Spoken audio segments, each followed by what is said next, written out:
Hey guys, what's up? This is Bpoomer. Welcome back to another video. Today we're going to be covering another disappearance. Let's just get on with the video. But before we begin, I would really appreciate it if you could give your input in the comments. I really love reading and responding to them. I respond to them all. Please do so. And please like and subscribe. And I hope you guys enjoy this video.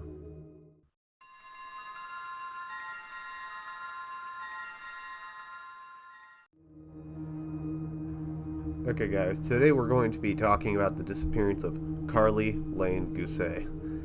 Now this girl, I'll get into what led up to it and everything surrounding it in a moment. But first of all, take a look at this image. Let's slide that over to the side and let's explain her general, description. Just in case, and if you see her, the FBI is offering a reward up to $5,000. And her date of birth is May 13th, 2002. Her hair is dark blonde, her eyes are blue. She's 5'7", or she was at the time of the disappearance. She weighs 110 pounds at the time of the disappearance. She's a white female, and she has her left nostril pierced. Karlie Lain Gusé, when she was 16 years old, was reported missing by her family on the morning of October 13th, 2018. Karlie was seen by her family at their residence in the White Mountain Estates area of Chalfant Valley in Mono County, California during the pre-dawn hours of October 13th, 2018. At some time during the early morning, Karlie left the family residence while likely wearing gray sweatpants or jeans, a white t-shirt, and Vans brand shoes. Karlie left her personal belongings behind at the residence, including her mobile phone. This means that it is unlikely that she had ran away herself. Or at least, not in the right state of mind. We'll get on to that in a minute. Karlie was last seen by witnesses walking south approximately 30 yards east of Highway 6 and 100 yards south of Sierra Roadview on the morning of October 13th.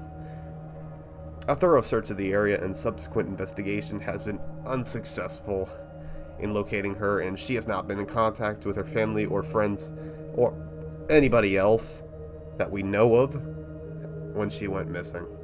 The Mono County Sheriff's Office and the FBI continue to seek information that will assist in locating Karlie, and again, there's a $5,000 reward, so if you know anything, let them know. If you want to submit a tip, you can call this number or send an email to this email. And yeah. When Karlie Gusé was a toddler, her parents divorced and she would soon have a third parent in her life, stepmother Melissa Gusé. Her family also consisted of two younger brothers who were aged 9 and 10 around the time of her disappearance.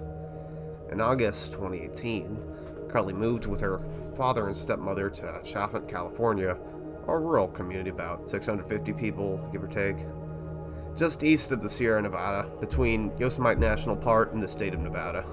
Given its size, many work and attend school in the nearby town of Bishop, just about 14 miles away.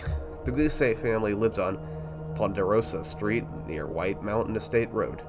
At the time, Lindsay had relocated to Yearlington, Nevada, approximately 160 miles from Chalfant, and Karlie, wanting to remain close to her friends, and she decided to stay with Zachary despite Lindsay having been granted physical custody of her daughter. When Karlie wasn't attending classes at Bishop Union High School, she worked a part-time job at the title company Melissa worked for. Those who knew her described her as fun-loving and a sweet girl who had a great sense of humor. Despite her quiet and introverted nature, she was popular amongst her classmates, and she was well-liked by many within the school community. Now let's talk about what led up to her disappearance. Around the time of her disappearance, Karlie was dealing with repercussions of having been suspended from school, actually, as a result of her being caught using marijuana on campus. Given her grades were also plummeting, she was forced to attend counseling, which seems to help to get her marks back on track. But in the days before her disappearance, her friends say she was experiencing episodes, and was worried someone was tracking her via her cell phone. However, both Melissa and Lindsay have said they themselves did not observe any unusual behavior. This proposes a theory in my mind that I think could have definitely happened. I have two general ideas right now at the time. One, she was actually kidnapped. I always have to put that in because it's so common. Two, she was not in her right state of mind, and because of using marijuana, she developed this mindset so that everyone was out to get her, or somebody was watching her. That would explain why she left her phone and other personal belongings at home when she ran off. Because she thought she was being tracked via her cell phone. So that would make sense why she would leave it there. I have further evidence to back this up, but we'll keep going. And we'll get back to that. And on the evening of October 12th, 2018, Karlie has asked Melissa if she could attend a football game at the high school. But she had actually planned on going to a house party with her boyfriend. So, it's kind of a lie. Unaware of her stepdaughter's real motives, she said yeah. At around 8 p.m., Melissa called and asked if she needed a ride home from the game, but Karlie said that her boyfriend would be driving her home. The events after this phone call are the result of information gleaned from Karlie's parents and those who were at the party. These are all eyewitness reports.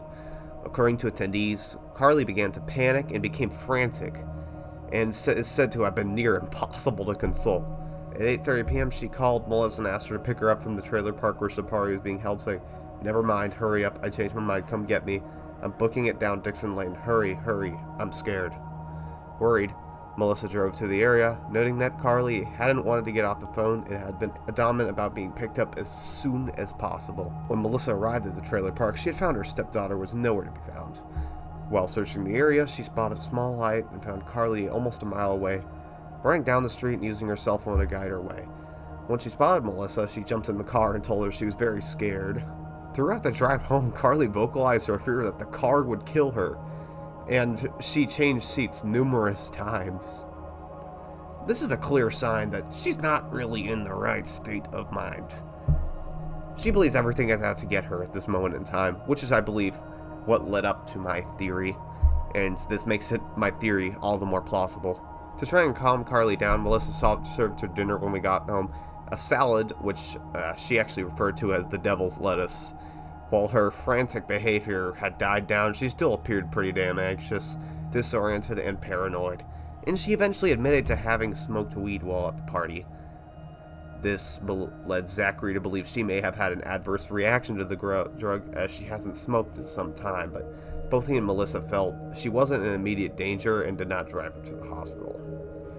After dinner, Melissa and Karlie spent time in her bedroom painting their toenails, coloring, and reading from the Bible. While Karlie had calmed down, she was still acting out of the ordinary.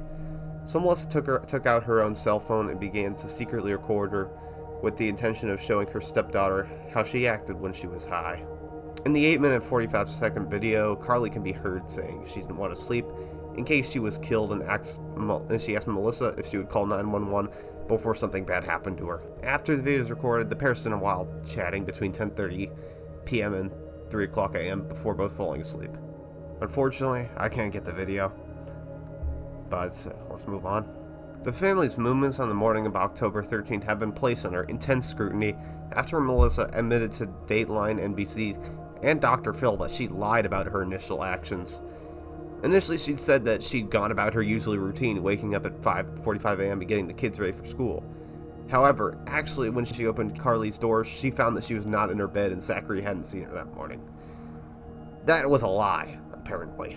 What she had actually done is, well, at 5:48 p.m., or at 5:48 a.m., Melissa awoke briefly to see Karlie was lying awake to her and fell back to sleep.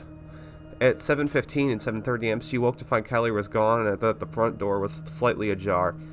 Worried, she and Zachary spent 2 hours driving around White Mountain Estates and the surrounding desert, thinking Karlie had simply gone for a walk to clear her head. Unable to locate her, Zachary called Lindsay in Nevada, who in turn told him to call the authorities. The time was 9:35 a.m. With no immediate indication of abduction or physical description of a vehicle, no Amber Alert was actually sent out in regard to Karlie's disappearance. And due to the remote area, and the limited resources available to the county sheriff's office, the FBI and National Center for Missing and Exploited Children were brought in to assist those who were working on the case. When investigators visited the home, they found no indication of forced entry. Karlie had left behind all of her personal belongings, including her cell phone, glasses, and what money she had. The FBI combed her cell phone and social media accounts and found a text to her boyfriend, which indicated she believed the weed she smoked at the party had been laced with something. This led them to believe that she had been feeling the effects of the drug when she went missing. This is what this even solidifies my theory even further. That's truly what I believe happened. I believe that what she smoked had an impact on her, which led her to get in a crazy state of mind, which led her to believe that someone was out to get her. Everything was out to get her. The devil's lettuce, the car, and a person tracking her phone. That's what I believe happened, and because of that, she left everything behind and got out of there, believing she was in danger when she in fact wasn't. Let's talk about the sightings. 3 possible sightings were brought to the attention of authorities. A neighbor and retired motorcycle officer with the Los Angeles County Sheriff's Office recalled seeing a thin female with long hair walk by his house on Ponderosa Street with a piece of paper in her hand. Another neighbor who lives down the street in White Mountain Estates Road, west of Ponderosa Street, claimed to have seen Karlie during this time, also with a paper in her hand. Finally, a third witness who was cutting firewood saw a girl fitting Karlie description in the vicinity of US Highway 6, staying between a barbed wire fence. As such, investigators were able to determine that she was likely last seen walking south toward the highway, approximately 30 yards east of it and 100 yards south of Sierra View Road. A week-long search was conducted, but unfortunately, she was never found. Posters with Karlie's image and description were put up in grocery stores, gas stations, and light posts and diners across the area. But in December 2018, bloody underwear was found near some coyote scat. It was collected for testing, but was not sent to the right facility. It was instead delivered into the California Department of Justice. The sheriff's office has since stated that they do not believe the underwear to be linked to this case, though we don't know for sure because it was sent to the wrong facility. That's why I'm including this. Personally, do I believe this was involved in the case? No, I don't believe it is either. I believe it has nothing to do with it. There have been reported sightings of Karlie in California and Nevada, but none of them turned out to be her. As of publishing, the case is still being investigated as a missing persons case due to the lack of evidence that a crime occurred. Investigators do not currently have a theory as to what happened, and as such are open to all possibilities.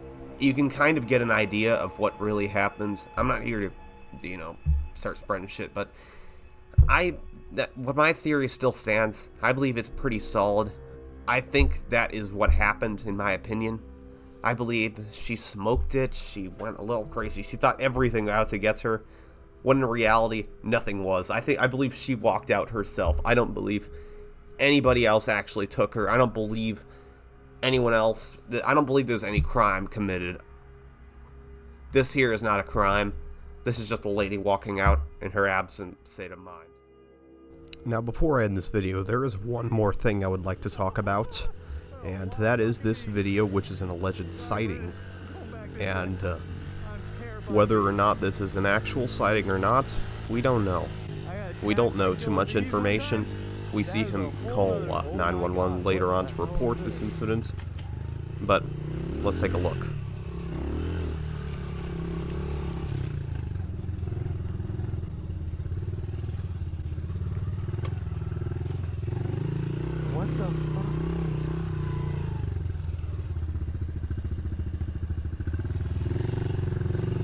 Where did she come from? Okay, that is creepy. That is so creepy. Brennan's gonna freak out. Do I go back and look for him? What the hell? Where did she come from? Looking at the poster, she appears to match it quite well. So it's definitely a possibility that it could be her. In one clip, she appears to be holding something in her hand, but I was not able to identify or pinpoint exactly what that was. I can't be certain on what it is. We were literally so far from anything, guys. 45 minutes that way on a bike, and then, you know, 30 minutes from this prison. I gotta find Brandon. Dude. What was that? What? That girl. Creepy as fuck, huh? Was that not creepy? Her bag, I was just looking at her bag. Wait, Her what? bag way down there where I kept going. Yeah. Her bag like hit in the bushes down there. Dude, she just like was She came, staring. like, running at me. She did? Yeah, I was like, I rode back to the river. Yeah. She was like sprinting through there. What? The man explains that she ran at him whilst he was trying to escape on the bike.